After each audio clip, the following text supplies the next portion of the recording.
Hello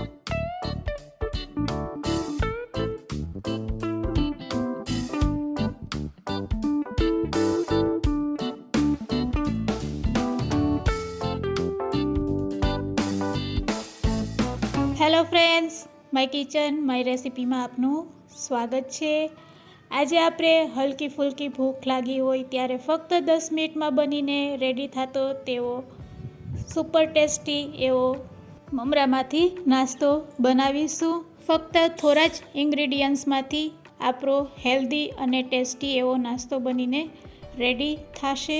recipe સારી લાગે તો લાઈક અને શેર જરૂરથી કરજો, અને જો તમે મારી ચેનલ ઉપર નવા હોય અને મારી ચેનલને હજુ સબસ્ક્રાઈબ ન કરેલ હોય તો સબસ્ક્રાઈબ કરી બાજુનું બેલ બટન દબાવવાનું ભૂલશો નહીં, જેથી કરીને તમને મારા નવા વિડીયોનું નોટિફિકેશન મળતું રહે।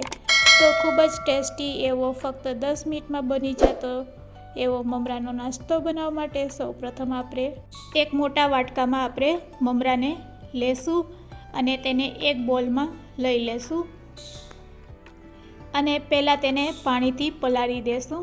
તો આ રીતે મોટા વાસણમાં લઈ અને 1 ગ્લાસ જેટલું તેમાં પાણી એડ કરીશું। મમરા પલળે એટલે તેને આપણે મોટી ગળણીમાં કાઢી લેશું। તો આ રીતે આપણે હાથેથી દબાવીને મમરાને પલાળી લેશું। અહીંયા આપણે ફક્ત મમરાને પલાળવાના છે, મમરા પલળી જાય એટલે તરત જ તેને ગળણીમાં કાઢી લેશું। તો અહીંયા આપણા મમરા પલળી ગયા છે, હવે તેને આપણે ગળણીમાં કાઢી લેશું।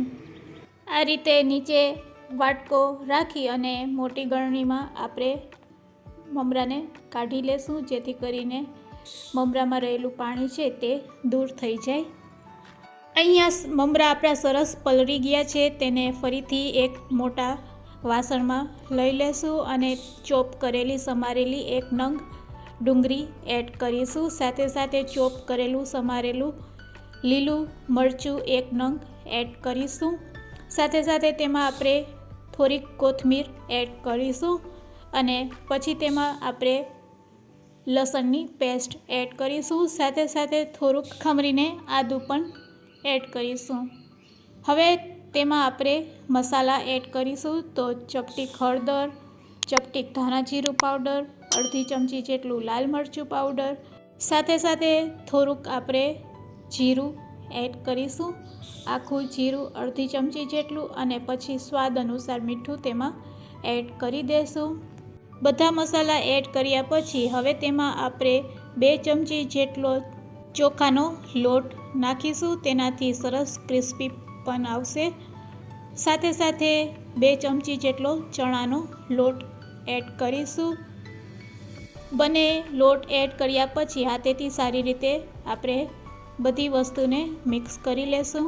મિક્સ કરતી વખતે આપણે ધ્યાનમાં રાખવાનું છે, આપણે મમરાનો નાસ્તો બનાવીએ છીએ તો મમરા આખા દેખાવા જોઈએ। તો આ રીતે આપણે લોટ નાખી અને જો બાઇન્ડિંગ ન આવે તો આપણે ફક્ત 2 ટેબલ સ્પૂન જેટલું આ રીતે હાથમાં પાણી લઈ અને એડ કરીશું। તો થોડુંક પાણી એડ કરવાથી બાઇન્ડિંગ પણ થઈ જશે અને આપણા મમરા પણ જરા પણ તૂટશે નહીં। નાસ્તો બનાવવા માટેનું મિશ્રણ આપણું રેડી છે। હવે રેડી કરેલા આ મિશ્રણમાંથી આપણે ટિક્કી બનાવશું।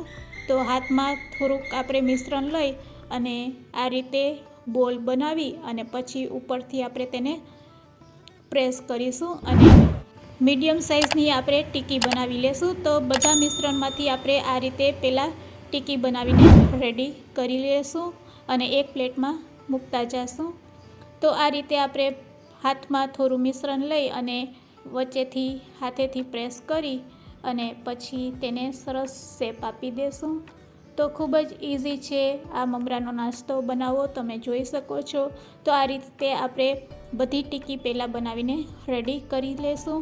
તો અહીંયા આપણે બધી ટિક્કીને રેડી કરી લીધી છે, હવે તેને આપણે સેલો ફ્રાય કરીશું। તમે આને તળી પણ શકો છો। અત્યારે આપણે નોનસ્ટિક તવા ઉપર સેલો ફ્રાય કરીશું।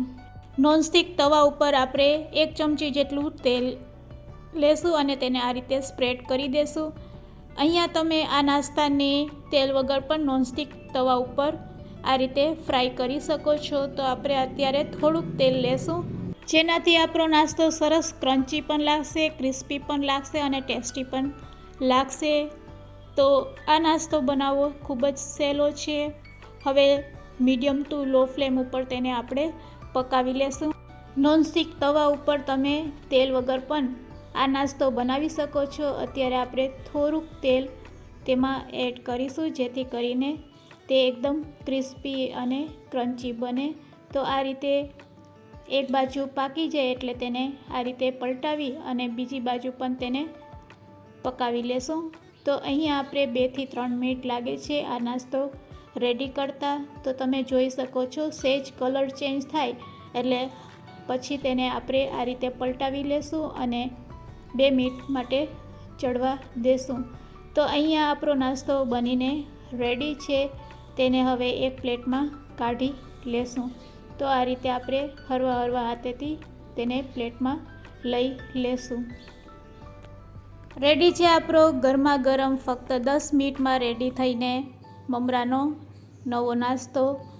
જો તમે આ રીતે ક્યારેય આ નાસ્તો ન બનાવેલ હોય તો એકવાર જરૂરથી ટ્રાય કરજો. હલકી ફૂલકી ભૂખમાં આ નાસ્તો ખાવાની ખૂબ જ મજા પડે છે. અને આપણે ટમેટો કેચઅપથી સર્વ કરીશું. આજની આ રેસીપી તમને કેવી લાગી તે મને કમેન્ટ્સમાં જરૂરથી કહેજો. અને આજની રેસીપી જો સારી લાગી હોય તો લાઈક અને શેર જરૂરથી કરજો. Thanks for watching.